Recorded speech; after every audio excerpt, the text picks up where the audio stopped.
I think it might have been 13, 14 months. We had just signed Columbia University, had already signed Rutgers, Vanderbilt, and we're looking to close Villanova and Providence College.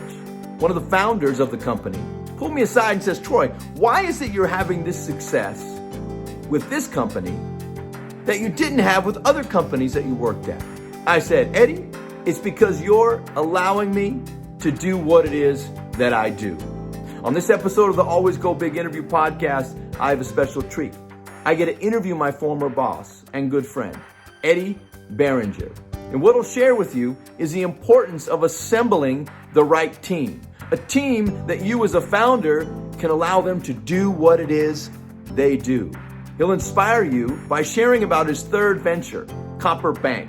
Their vision is to be on the front line of teaching Gen Z, the next generation entering our workforce, the value of financial literacy through participation in their banking app, the Copper app. You're not going to want to miss this episode of the Always Go Big interview podcast. You are watching the Always Go Big interview podcast. It's an interview with those who have big dreams. My name is Troy Ritchie, and I'm a future filmmaker with enormous aspirations. Join me in receiving inspiration from some of the most influential people with big dreams of their own.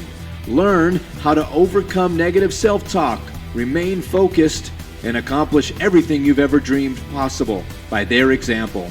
If you ever wanted to be a part of someone before they broke big, now's your chance on the Always Go Big interview podcast.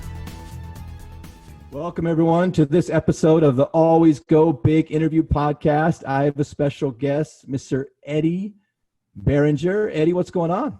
What's up, Troy? Glad to be on. Yeah, so we go way back. So I want to show you a picture, and I want to just get your reaction of this experience. Let me go to my share. What comes to your mind when you see that? Oh, man.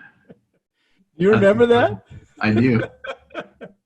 So Awesome. the no-so bowl, and let me stop the share here. I think that ties into a lot of what we're going to talk about for the audience and the inside joke that I just showed. So I ran a sports league. This is from 1995 to 2010, 2011. And I would, frequently monitor Puget Sound sports leagues to see who were out there. And I claimed to be the best sports league in the Puget Sound. And I found this company down south that claimed the exact this thing called Comeback Sports. And I looked up who their founder was, and it was you. It was Eddie.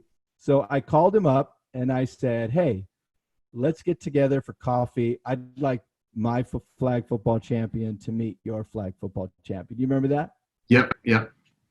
And so it was so, and that's how I look at business. I don't look at it as, I'm competing against you and I have to stomp you down. I'm like, how do we come together and just create something that's good on each end and make it even better? And it feels like you share that same type of thought process. Would you agree?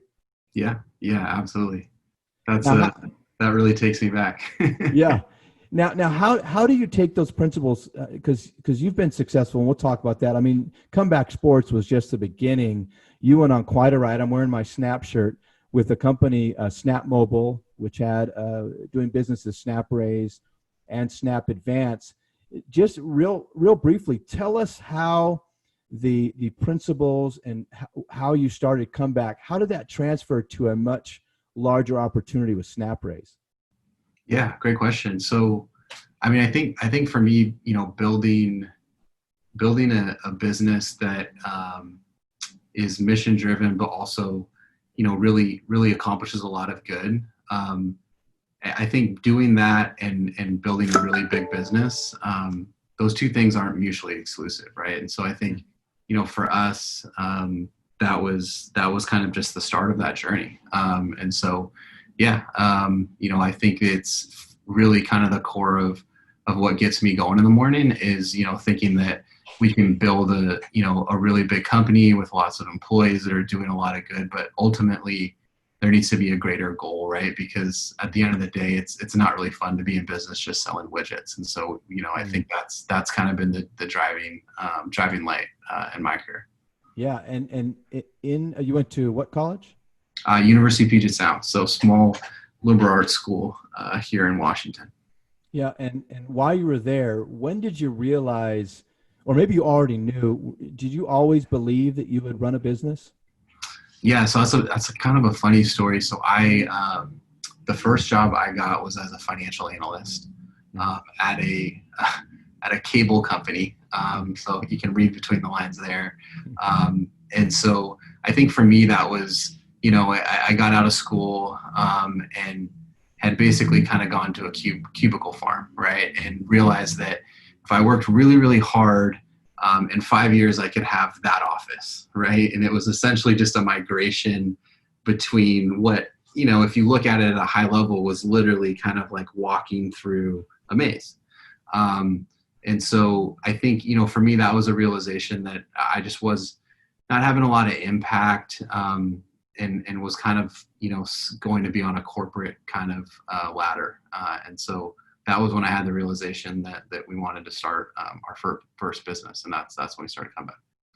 Yeah, and Comeback was a sports league down in Puget Sound. You came up, and we kind of merged, or you took over my sports league. I got my fourth kid and had to focus on that, and then the idea of SnapRaise. And I'll just tell you a funny story. So I'm unemployed, and I had a job interview with someone the other day, late last week. And it was hard to talk about the position because she kept bragging about how awesome SnapRaise is. How did it feel at the beginning of that ride when you realized this is not only something special, this is going to be big? Yeah, I mean, I think when you're in it, you don't actually really realize it. And so I think for founders that have, really put in the work and kind of timed, their product, and kind of the market inflection that they're really building towards, doing that is really hard, right? And it takes a lot of hard work. And so, I mean, even to this day, it's hard to say that, we had very specific moments where we knew it was happening. It was clear, if you took a step back, but, I think to kind of answer your question, it's just if you're really doing it on that kind of scale, you're just kind of engulfed with the amount of work and execution it takes to get there, right? And so I think that's something coming out of us founding SnapRaise and the new company I've started that I actually personally want to do a lot better at is really enjoying the ride, and taking a step back and acknowledging those moments that we really didn't acknowledge during those 6 years. And it's funny, you started your third company, Copper, which we'll talk about in a minute. Really, it's your fourth company because Snap Advance was kind of its own company within the Snap umbrella. You took the magic that you had in K through 12 and brought it to higher education. Did you was there any moment that, just by your previous answer, your head was down, you're doing all this work? When did you notice that Snap had impacted is it fair to say you've impacted millions of students' lives with SnapRaise? Yeah. Yeah, I think it's fair. And just for the audience, I'll briefly summarize. SnapRaise is an alternative to students selling cookies and candy bars through a kind of like a GoFundMe platform, right? Yep. Making it so they don't have to do that anymore. Yeah. And COVID has hit the world. So I know things are in flux. So you've got, Comeback went to a certain spot. SnapRaise just, took it to the next level. And then you decide that you're ready to build again. And you're ready to start that journey all over again. What are some thoughts? Well, first off, how do you overcome the imposter syndrome? And what I refer to as the imposter syndrome is that internal voice that says, who are you to do anything like this? what are ways that you overcame those thoughts early on as you grew your business? Yeah, that's a good question. I mean, I think any other founder has experienced that, right? And I mean, to say that you haven't is probably a lie, right? Because there's just so many moments where you have uncertainty, even in within your own abilities, right? And as you start to lead a lot of people, there's a lot of responsibility that comes along with that. I guess the example I would give is actually more recent. So I think the way, at least for me, that you overcome it is just committing yourself to be a lifelong learner. We had built this, a great company. And then, as Troy mentioned, a different division that ended up also getting acquired and doing a lot at scale. I think, leaving that experience at SnapRaise, it would have been easy for me to kind of feel like I had learned everything that I needed to start our new business in copper. But I didn't think that, right? And there was a lot that I had to learn. And so, I spent the first 3 months, with Andy Johns in San Francisco and the Unusual Academy, really working through, product-led growth and how some of the biggest companies like Facebook and Quora and Wealthfront, really how they did that from a perspective that I wasn't, really good at the time, right? And so, I need to answer your question. I think if committing yourself to constantly learning is a way to, acknowledge that you don't know it all and that you can get better. And so that was my goal was really to understand what we needed to do to get to the next level, right? Because we had achieved, a lot of good and had a lot of impact at SnapRaise, but, our goal was fundamentally to advance, further in our careers and have even more impact. And so I knew to do that, there was things I needed to learn. And so that's kind of how I think about it. Yeah. Yeah. And is it something you have to be intentional with, in your opinion, the thinking about learning on a daily basis? Because you're right. I would imagine when the dust did settle and you started winning all these awards at SnapRaise, there might be a little bit of hey, look what I've done. Even if it comes and you have to reject it, but do you have to be intentional in the idea that I have to learn more? Yeah. Well, I'm a big believer in kind of the art of intention and intentionality, right? I just as a way that I live my life. And so, I think just a basic practice of saying that you're going to do something, and kind of committing to the fact that, for me, it's one thing to kind of internalize it in your own head. And then I think it's another thing to actually tell others about it. Right. And so, that's once you say that you're going to do something to a group of your peers that you actually respect, that's where the intentionality comes in, but also you've made a commitment. Right. And so I think for me that's been a huge part of actually forcing yourself to learn is okay, I said I was going to do this thing. And I've kind of done it before, but I'm recognizing I'm being self-aware that I have absolutely no ego on this. And here are the 3 things I'm good at, but I can't get there without these 2. So I'm going to go find the people that know how to do that thing. And I'm going to learn from how they did it in the past. And so, yeah, I think intention is really huge in that for sure. Yeah, and I've noticed all of your companies have started with co-founders. Do you find value in having that partner, if you will, that is coming with you at that early stage of a company? Yeah, it's funny you ask. I was doing a little talk, and the same question came up about how important a co-founder is early on. I mean, I think for me, it's absolutely essential. I think you can look at really successful companies and do the math and I mean, singular founders are not too common.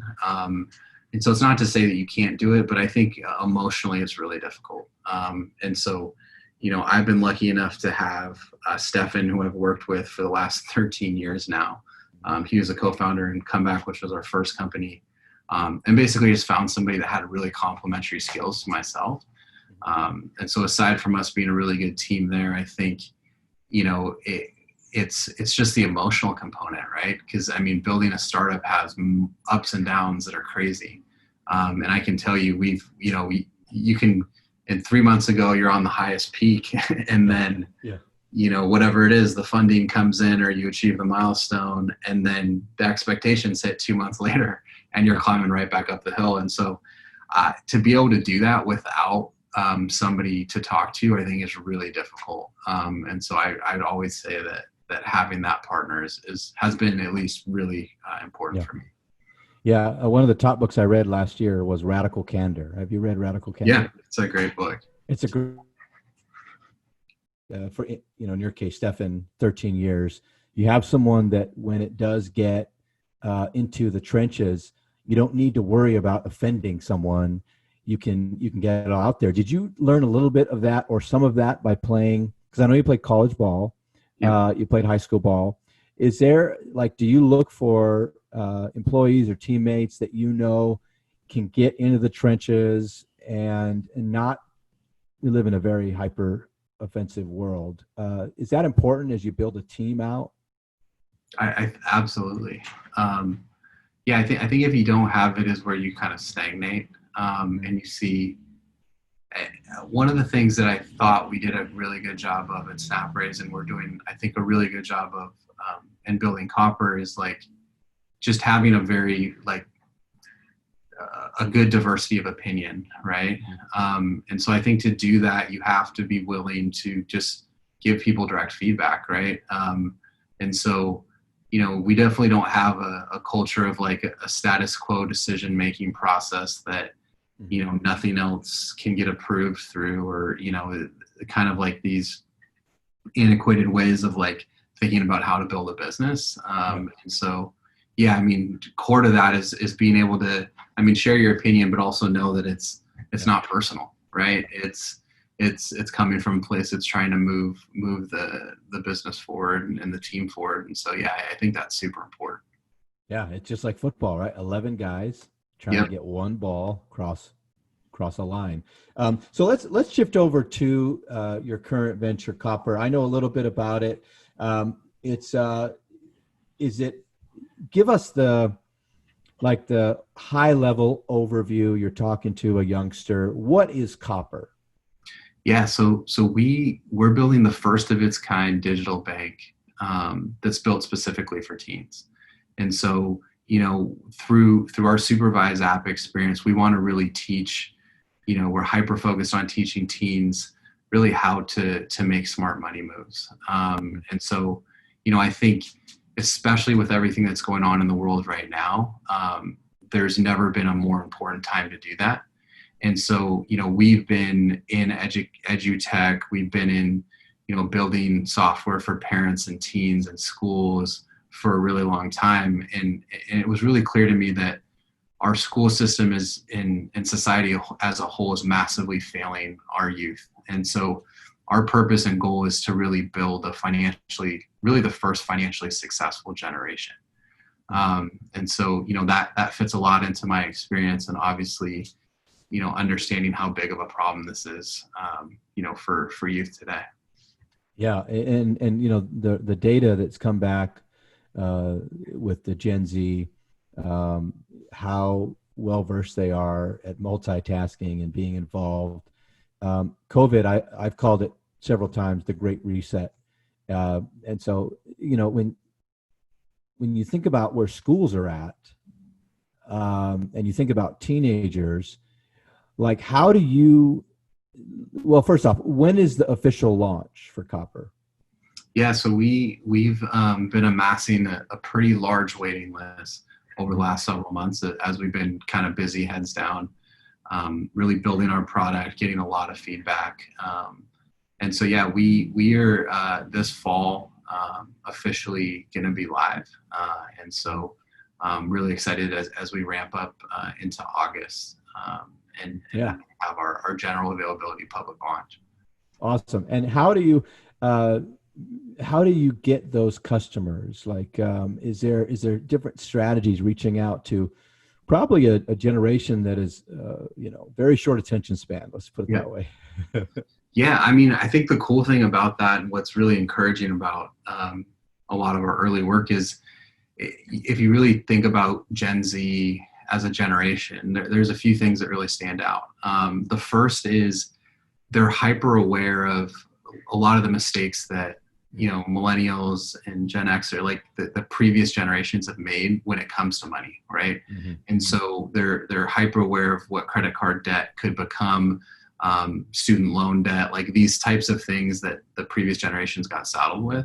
And they actually, which is much different than when I was in high school, they're actually like thirsting for knowledge in this space.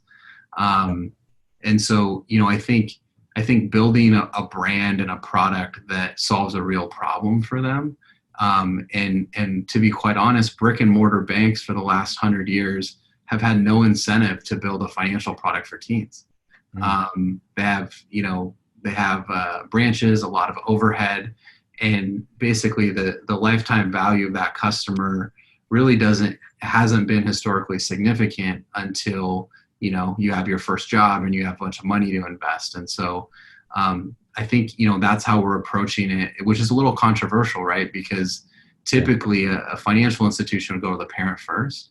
We're actually going to the teen first, because we think that you actually should have your first bank account when you enter high school rather than when you get your first job or when you're in college, because at that point it's really too late, right? You already have credit card debt. You already haven't been able to make decisions when it's kind of in that safe environment.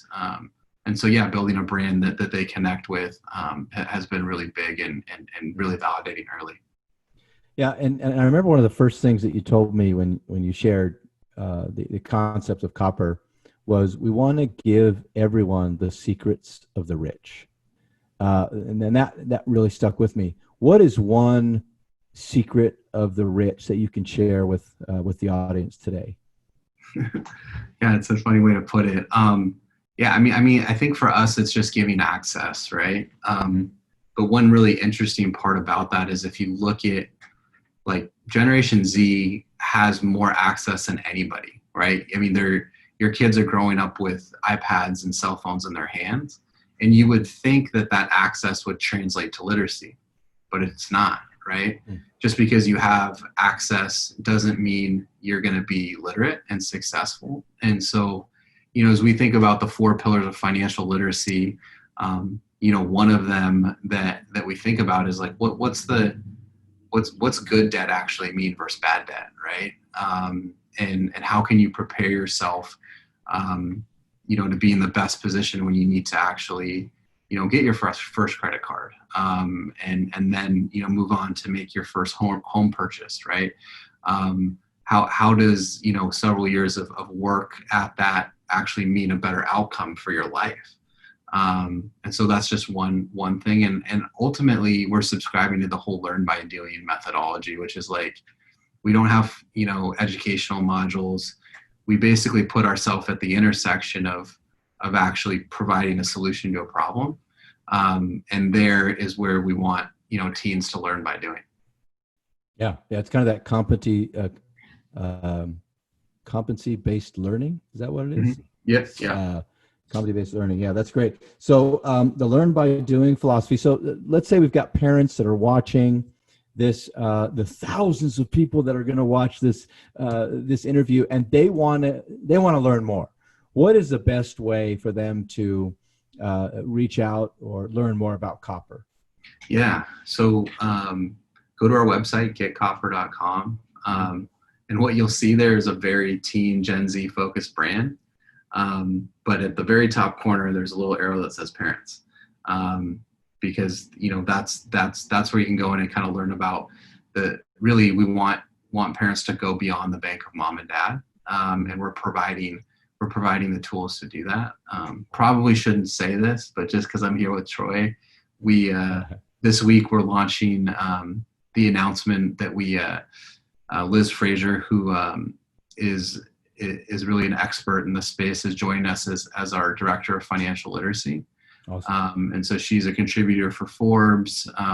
She's written a couple really great books in the space. And so, I think you'll see her message there too, as far as how we're approaching building that trust with your family so that we can really actually teach teens how to be more financially successful. Right. Because if I remember right, if a parent is watching this, it might not be successful for them to tell their 15-year-old daughter or son, download this app. From your research, it's there's a little more subtleness to it. Is that right? Yeah. So that's kind of how we're approaching it, right? Is we actually really want to get the teen excited, and Generation Z excited about having access, but also learning about money. And we think that is ultimately what will drive, our introduction to parents. And so, Liz is just one of really the core ways that we want to introduce, kind of our mission to parents and kind of the fact that we want to be along for that journey of financial first. Yeah. So last question. This is the Always Go Big interview podcast, and Snap was humongous. How big is Copper going to get? I mean, for us, it really, the biggest way that I can frame that is we want to build the first financially successful generation. And so I think if we're able to accomplish that, obviously, that means a lot of things. And so I myself and Stefan fundamentally believe that there's no greater impact that you can have on somebody's life through technology than really, through their finances, right? Because it really sets up the stage for so much of what their life experience is. And so that's our goal. I mean, numbers aside, like if we can accomplish that, and a lot of our KPIs at the business are measuring how close we are to doing that, right? So like one of the big things we have right now is we want over half of the parents on our platform to say that Copper is the central, reason that they're having money conversations in the home, right? So we're surveying for that. We're really getting the core of like, how do we make sure that we help parents do that in a sustainable way? And so, yeah, if that's our goal, man. And if we can get there, I think, the rest of the stuff takes care of itself. That is quite a big goal. Bringing the family back together to the dinner table. That's right. for conversation. I think you're on the cutting edge, man. And Eddie, thank you so much for joining us on the podcast. Remember, in business and in life, never go small, always go big. Thanks a lot. Thanks, Troy.